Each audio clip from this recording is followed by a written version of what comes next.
Hello and welcome to episode number 55 of the Hafey Digital Podcast, a show for creators, makers, and doers. My goal is to help you make to the max. My name is Ryan Hafey, and this episode is for the aspiring content creators out there. Let's get into it.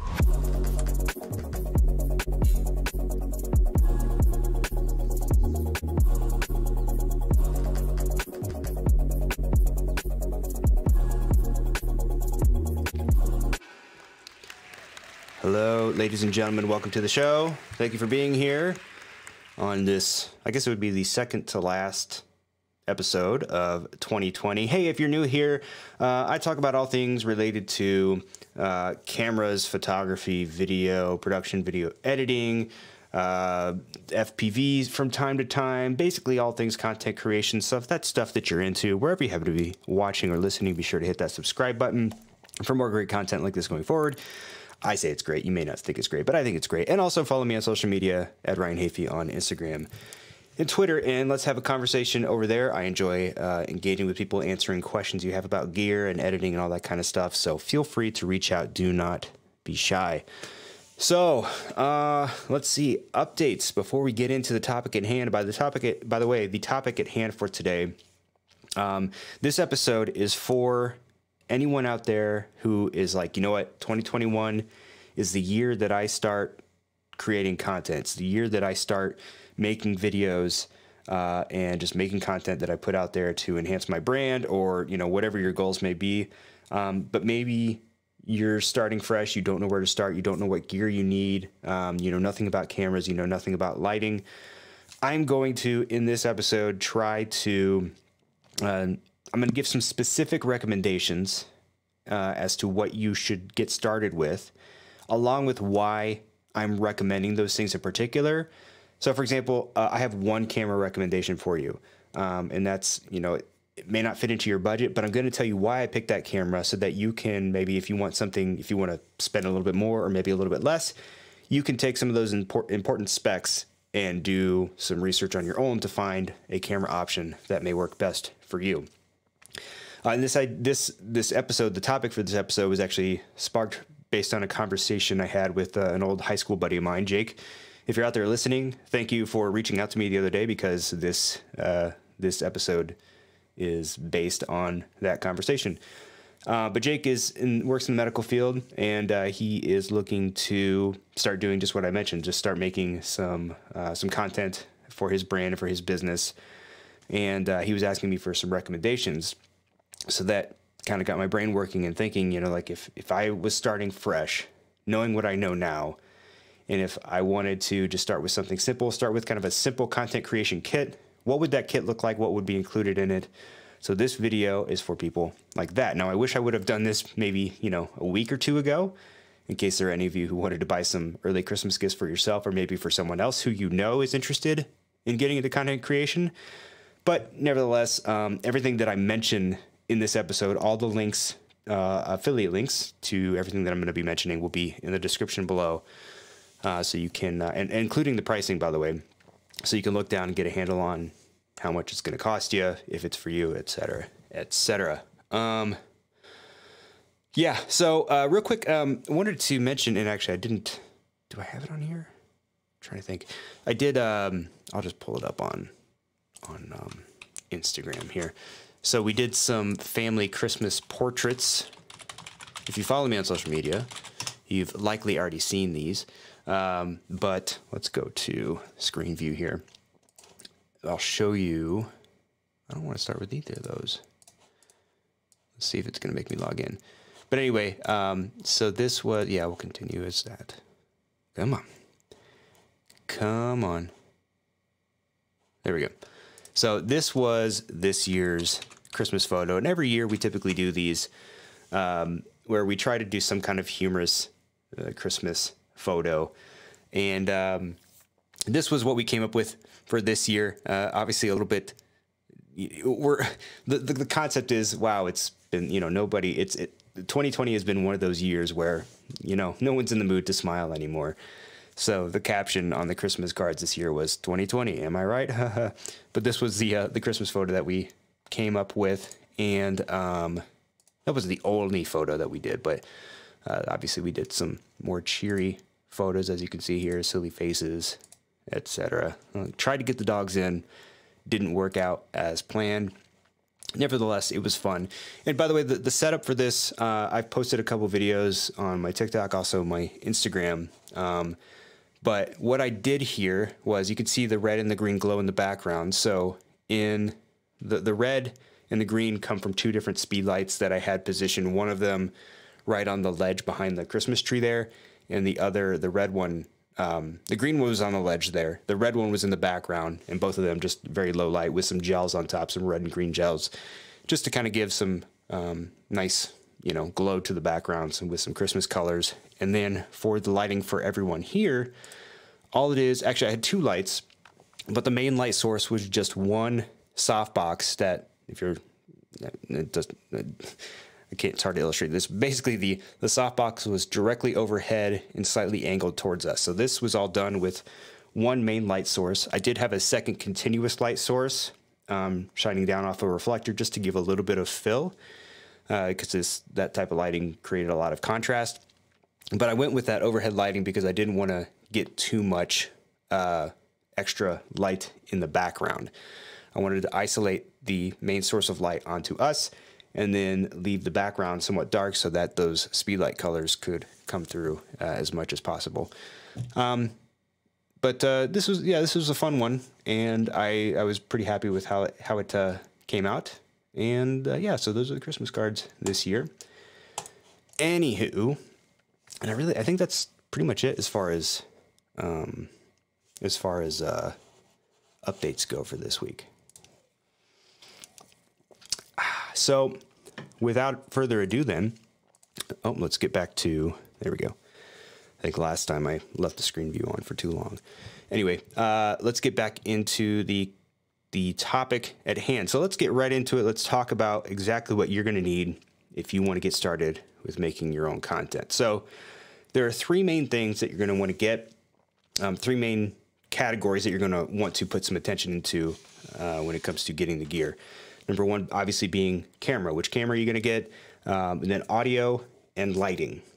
And this is the things that I'm going to mention will be more than enough for you to be able to start, just start creating. Like, you're not going to be able to do what I'm doing right now as far as live streaming and everything like that. But actually, some of this gear could be used for that down the road. But we're just straight talking like you want to make videos. You want to get started with editing and creating your own content. So that's what this is going to be geared towards. So let's start with camera. What camera should you be getting if you're just getting into content creation? And my specific recommendation for this, I think I have the specs here. Here we go. Is the Sony ZV-1. And this, I'll pull this up here and I go back to screen view. This is the Sony ZV-1.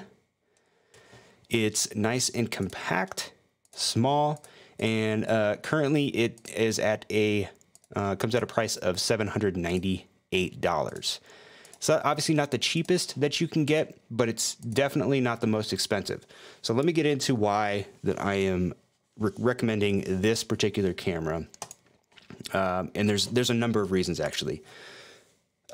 First being it's compact, it's small, it's got a fixed lens with a, I believe it's an equivalent 24 millimeter to 70 millimeter focal length. It's got a wide aperture up as wide as f1.8 up to f2.8 on the wide end, depending on which focal length you're at. But the fixed lens, or it's not fixed lens, but the lens, the combination of the camera and lens, and not having to have to remove the lens, and I'm putting this the wrong way. Basically, you don't have to buy separate lenses. That's what I'm getting at, which makes this thing handy because it's kind of an all-in-one type of compact unit. You get different focal lengths if you want to zoom in.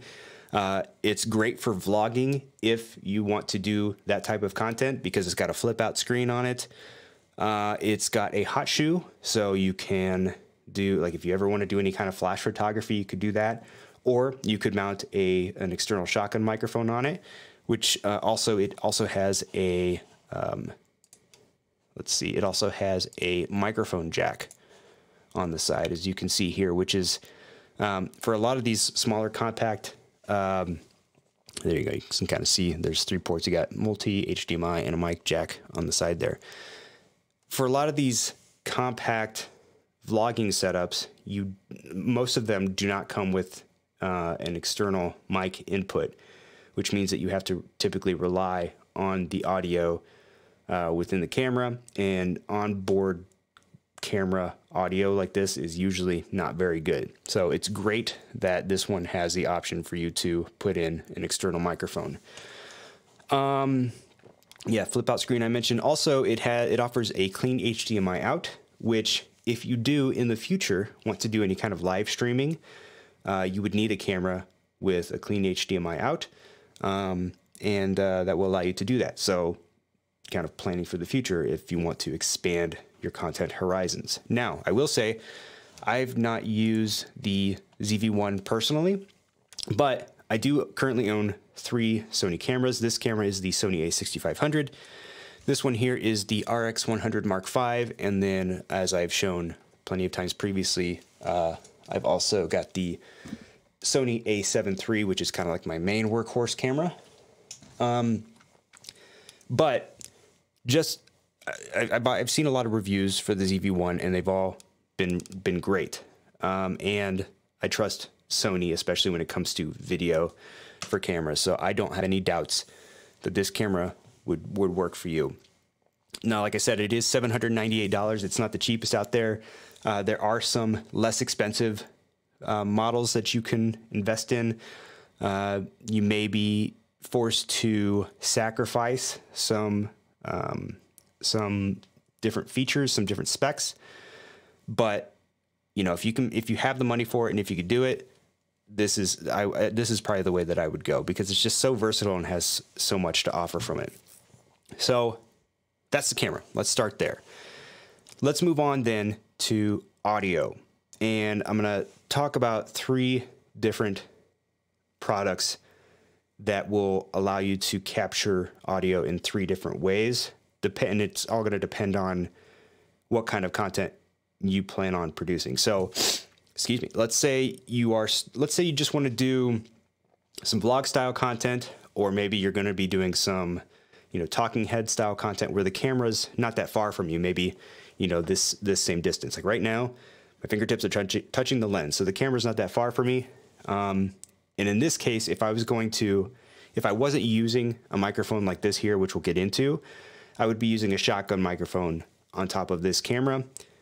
Because the camera's not that far from me, a shotgun microphone is typically a good option, especially if you're in a room that's super echoey. That may not be the best, but in most cases, if you're close enough to a shotgun microphone, the audio quality that you're going to get out of that is going to be at least acceptable. And that's, putting any like room treatment aside as far as like noise reduction and stuff like that. But typically you'll get decent enough sound out of a shotgun microphone. So the first shotgun microphone, I'm going to show you 2. The first shotgun microphone that I want to show you is the Deity D4 Duo. I've talked about this one before. The great thing about this microphone, and it's a new one from Deity, is that it offers 2-way audio recording. So you have the option to use this like a traditional shotgun mic where you're just capturing audio from in front of the microphone, or if you want, you can flip this switch. I don't know if you can see it, this little switch right here, flip it to the left, and now you're capturing audio in both directions. So if you're someone who, for example, likes to vlog, you're holding the camera in front of you, capturing audio in your direction. And then let's say you want to turn the camera around and capture something in front of you while also capturing your own dialogue behind the shotgun mic. This thing's great, and it's only 89 bucks. Doesn't require any external batteries or anything like that. It turns on and off automatically when you turn on the camera. And I like it. I like it a lot. I still have the Rode Videomic Pro, I think it is, which is very similar to this, only it only records audio in one direction. But this is the one that's now on my camera most of the time. So great little shotgun mic there. The other shotgun mic I'm going to show you here. Let's see, did I include all of those? I did. Okay, so this is the Rode Videomic Pro. They make a Rode Videomic Pro Plus, which is what I have linked in the description.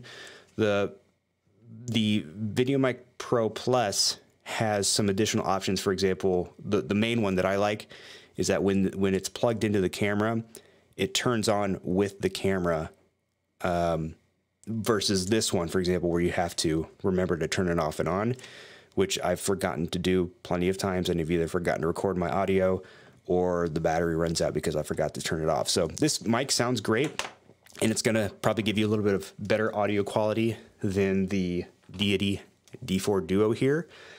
But you just got to make sure that you remember to turn it off and on, unless you get the Videomic Pro Plus, which currently runs for $339, I believe.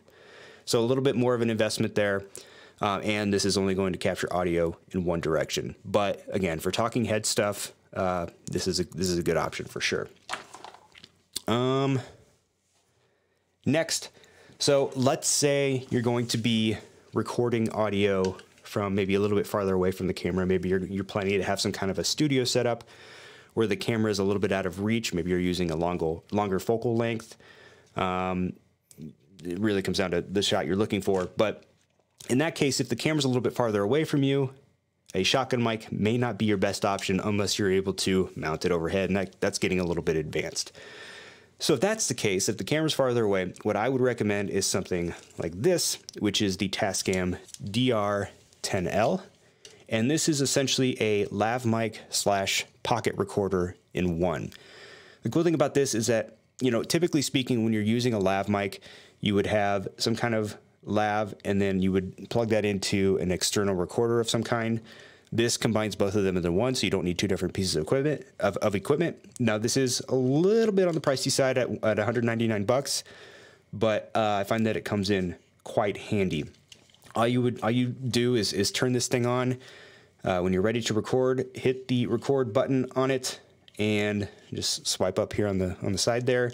Throw this thing in your pocket, and it's going to record basically two audio tracks. So let me go back to this view here. It's going to record two audio tracks, one at kind of 0 dB and another at, I believe it's either -6 or -12 dB. So, and the reason it does that is if you're talking and let's say you clip some audio, you've got a secondary audio track that's a little bit lower in volume that you can use in replacement of that audio that's now been clipped. The one downside to using this is that you will have to sync the audio in post, depending on which editing software you use. And that's not typically very hard. In fact, I'm a Premiere Pro user, and Premiere Pro offers easy options to be able to just right click or select the audio that you're trying to sync, right click, synchronize, and then it does it for you. So not a big deal there, a little bit of an extra step, but this thing is handy. What I would say when it comes to lav mics is I would not suggest that sorry, checking something here real quick. I would not suggest going with a wireless lav mic system for a couple reasons. I've reviewed a couple lav mics here on the podcast previously, and if you go cheap with lav mics, you're not going to get good audio quality. It's very unlikely that you're going to get quality wireless lav audio with a cheap wireless system. Both of the ones that I've tested were just not that great. They lacked a lot. The quality was very staticky, and it could be a little bit confusing to use sometimes. But on the other end of the spectrum, if you do want a wireless lav system that's going to give you a lot of good audio quality, it's going to cost hundreds, if not, in the thousands of dollars, like the Sennheiser systems and things like that. Those are the ones that are good. But if you're on a budget, I would stay away from it. Drinking a little bit of Coke Zero today, by the way. So yeah, I would stay away from the wireless systems and try something like this instead. And finally, the last audio option. Let's say if you plan to record your videos in a setup like this, where you're sitting on camera and you want the kind of the microphone in frame look, something like this. You could get an XLR microphone. Now, if you do get an XLR microphone, it will require some kind of audio interface. I use this Rodecaster Pro. This is a pricier audio interface. There are much cheaper audio interfaces, closer to around $100. I like the Behringer Euphoria interfaces.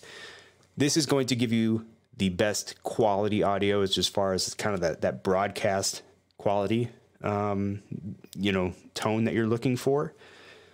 This is the Audio-Technica AT2035. However, the recommended microphone that I included in the links below is the Shure SM7B. This is kind of like the go-to podcast mic. A lot of the podcasts that you hear these days, you know, I think Rogan uses them. You see them all over the place. But it's the Shure SM7B. It's a little bit more on the pricey side. Right now, that mic is going for, what was it? Oh, is $399. So it's a little bit pricier. And then again, you will have to get a separate audio interface. But if audio is where you feel you want to have the most quality, I would invest in something like that. If you do want to go a little bit cheaper, I mean, there's nothing wrong with this mic. The more that I use it, the less I like the sound of it. It's a little harsh for me, and I'm hoping to get the SM7B soon. But if you do want something like this, I believe this is about $130, $140, somewhere in that range. So save you a little bit of money if you want to go that route. So that's audio. 2 shotgun mic options, 1 lav mic option, and 1 XLR option for you there.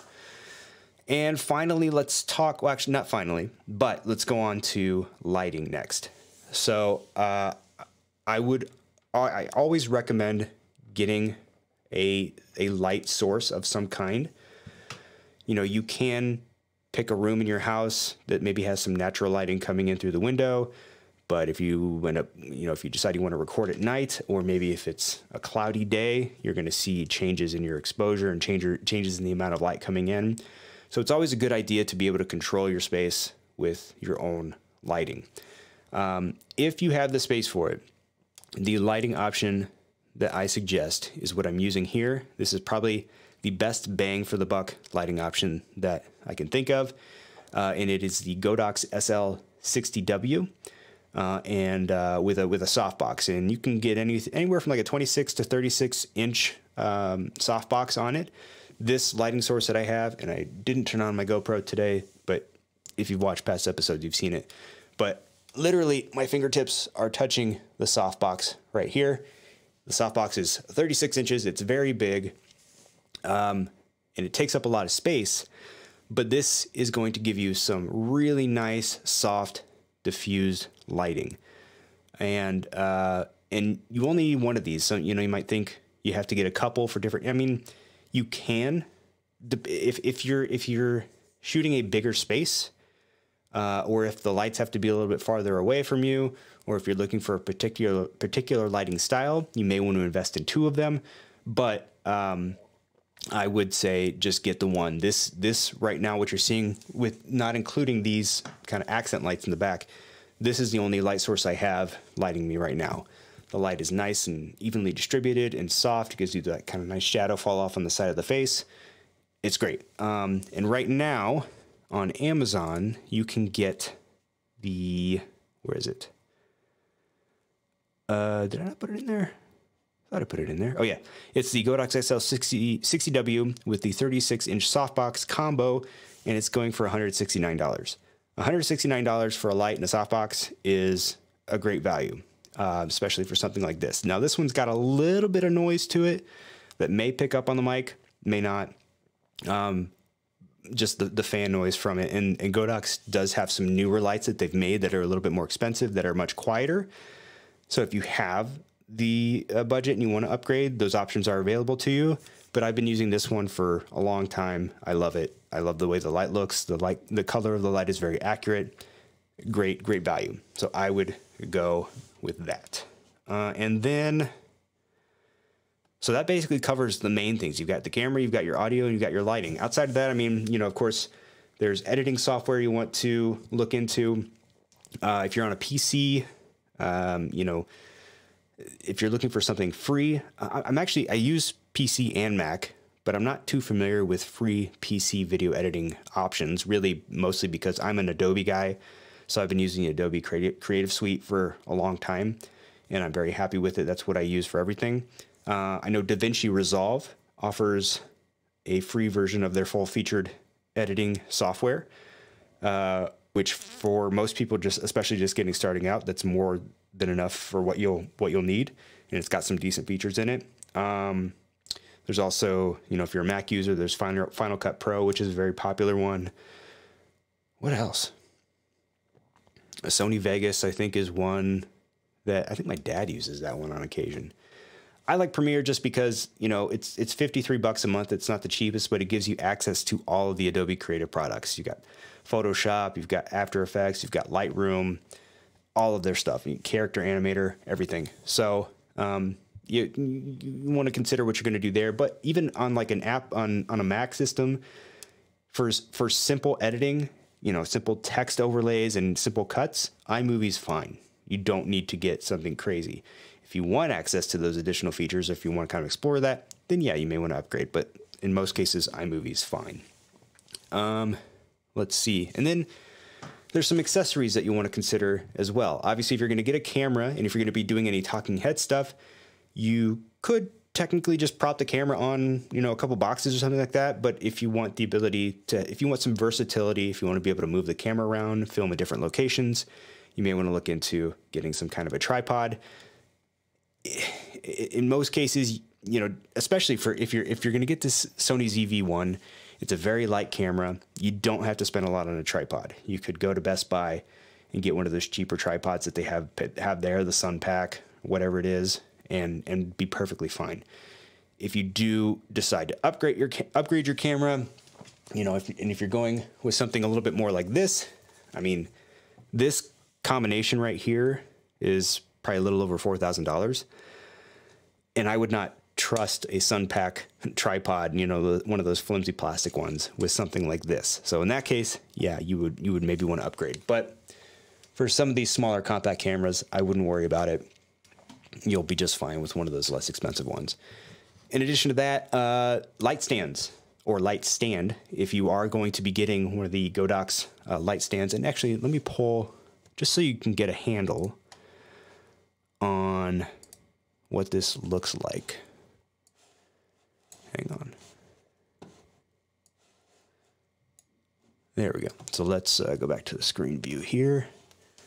And this is what this video light combination. So there's a light back there, and then there's your nice big softbox here.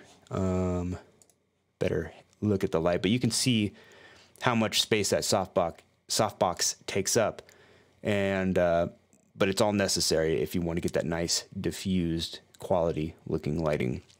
But you're going to need to put this on a light stand. And light stands aren't that expensive. You can actually get light stands for, in this case, the one that I put in the links below. It's a Neewer light stand, decent quality. It's going to hold this Godox system just fine, and it's $26. So check that out. And then finally, as far as accessories go, maybe a good idea to get an extra battery for the camera, or maybe a couple. Maybe even an extra SD card, depending on how much content you plan on creating. If you're doing a lot of output, then you might want to get an extra card just in case things get filled up. But that's it. So what? Okay, let's add this all up here. Let's say you got the Sony ZV-1, which is currently $798. With that, you decided that the Deity D4 Duo shotgun microphone is what you want. That's another $89. And then let's say you get the Godox SL60W with the softbox. Great. And then finally a light stand, which is $26. So not including any extra batteries or SD cards or tripods. Right now, you're at about $1,082. Now, that may sound like a lot, and it definitely can be for some of you out there. That's not a small investment.